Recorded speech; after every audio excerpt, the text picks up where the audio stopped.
Hey, what's up? Yeah, I got time. So I've been in New Zealand for the past year, traveling through the States and Canada during COVID to get to Aotearoa was quite a feat. I got the last flight out from LAX before the airport was shut down and no planes were leaving. So that was pretty good that I was able to get over there during the pandemic and just start my life with my partner in New Zealand and start really concentrating on filmmaking and developing my craft in the art form. I decided to get into film, I think it was around 2007, 2008.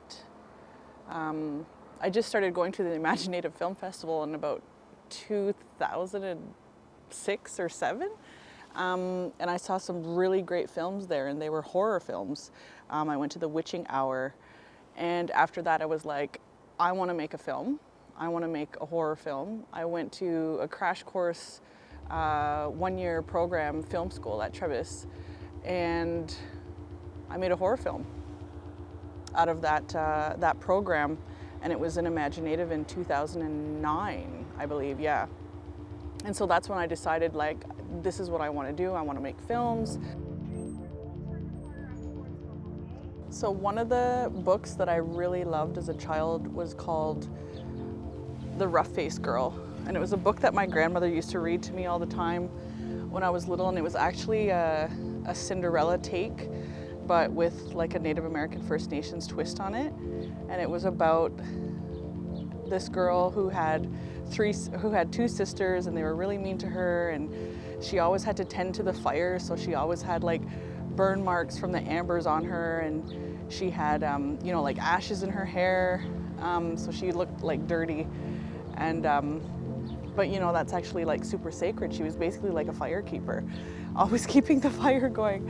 But anyways, so her sisters, in the village, there was supposed to be this great being that lived there, and everybody wanted to marry him, but you had to get through his sister.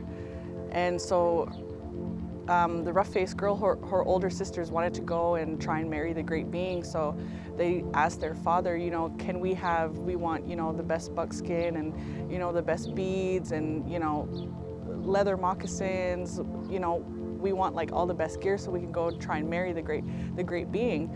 So the father gave them all these things, and they went to the sister of the great being's house, and they tried to marry him, and the sister said, if you can see him and if you can tell me what he looks like, then you can marry him. And they said, and she asked them, what is his bow made out of? And they said, oh, his bow is made out of the great oak tree. And she's like, no, that's not true. So you haven't seen him, so you can leave. So they left. And then the rough-faced girl went to her father the next day, and she said, I would like to try and marry the great being. Can you, give me some buckskins and some, beadwork and some moccasins?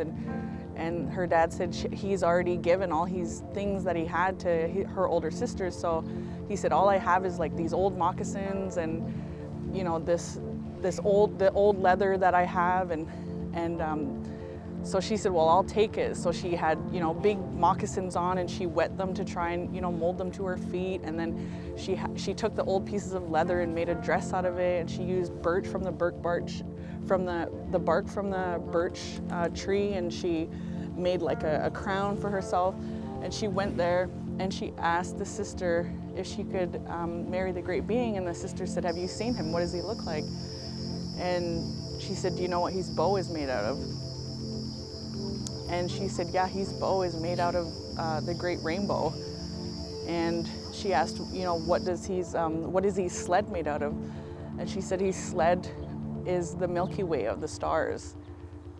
And so the sister was like, oh, you have seen him. So then it shows his face, and it's like his face is like the clouds, and basically he's like, a part of the earth and a part of the stars, and he's like everything.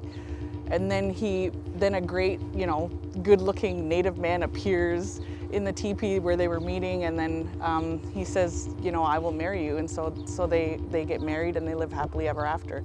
And that was, you know, one of my favorite stories growing up.